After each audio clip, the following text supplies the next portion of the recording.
Februari 2020. Kemudian pada poin latar belakang masalah, kita bisa berikan penjelasan singkat kenapa masalah kenaikan iuran BPJS Kesehatan ini diangkat menjadi topik wawancara. Misalnya karena informasi lengkap mengenai kenaikan iuran BPJS Kesehatan ini perlu diketahui masyarakat. Selanjutnya, tentukan angle beritanya. Misalnya kita akan memberitakan dari alasan pentingnya iuran BPJS Kesehatan dinaikkan, kemudian kita tentukan narasumber yang ingin kita wawancara. Misalnya dalam topik kenaikan iuran BPJS Kesehatan ini, kita memilih Wakil Menteri Keuangan sebagai narasumber karena ia memiliki kapabilitas untuk menjawab pertanyaan seputar topik tersebut. Selanjutnya, barulah kita menyusun daftar pertanyaan yang akan kita tanyakan. Misalnya, mengapa pemerintah menaikkan iuran BPJS Kesehatan tahun 2020? Berapa besar kenaikan iuran untuk setiap segmen peserta BPJS Kesehatan? Bagaimana jika kenaikan iuran BPJS Kesehatan ini justru dirasa memberatkan masyarakat dan malah menambah defisit BPJS Kesehatan tahun depan? Setelah membuat TOR, tahap selanjutnya yaitu pelaksanaan wawancara. Hal yang harus kamu lakukan adalah perhatikan penampilan. Kenakanlah pakaian yang rapi dan sopan sesuai tempat dan suasana.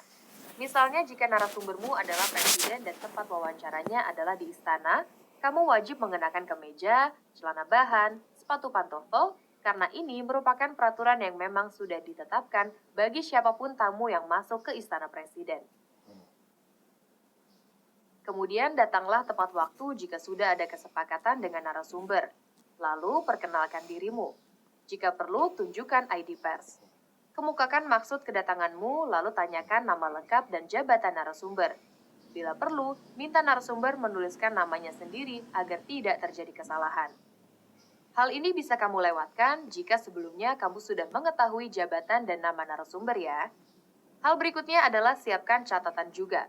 Jangan terlalu mengandalkan recorder karena bisa saja data recorder hilang atau terhapus.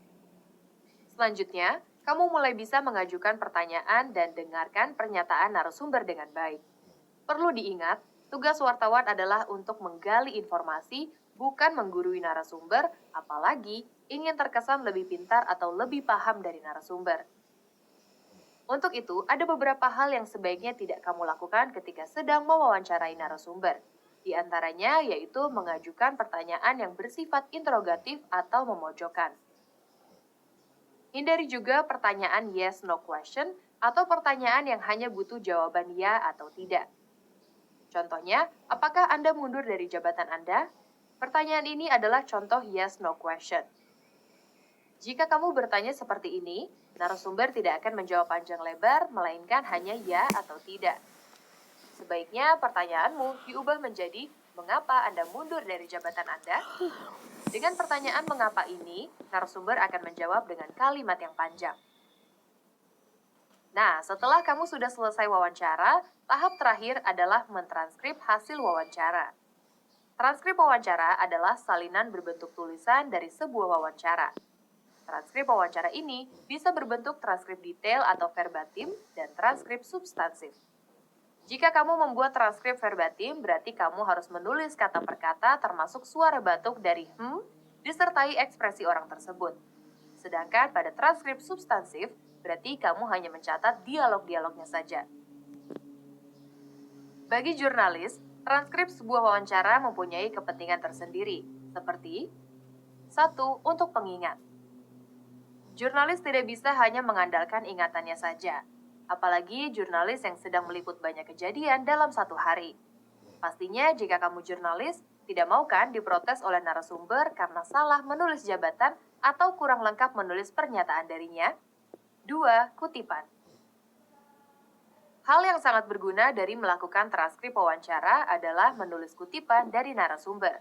Karena tidak baik jika jurnalis sibuk menulis kata per kata dari narasumber saat wawancara berlangsung.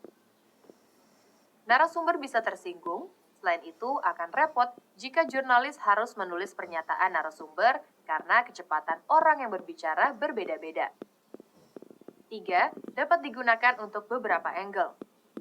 Dengan membuat transkrip wawancara, sebuah topik bisa dibuat menjadi beberapa berita tergantung dari angle atau sisi mana yang akan diambil. Misalnya seorang jurnalis sedang meliput tentang tanaman hidroponik. Saat wawancara, Jurnalis tersebut menanyakan semua tentang tanaman tersebut. Dengan mentranskrip semua wawancara tersebut, ia menemukan banyak hal yang kalau dibuat menjadi satu berita akan terlalu panjang. Maka, ia bisa membuat 2-3 angle dari satu topik tersebut. Contohnya, asal-usul tanaman hidroponik dan cara menanam tanaman hidroponik. Nah, sekarang kamu sudah mengetahui tentang teknik wawancara narasumber. Selanjutnya, kita akan belajar tentang bagaimana teknik penulisan naskah berita di media cetak. Saya akan menjelaskan tentang struktur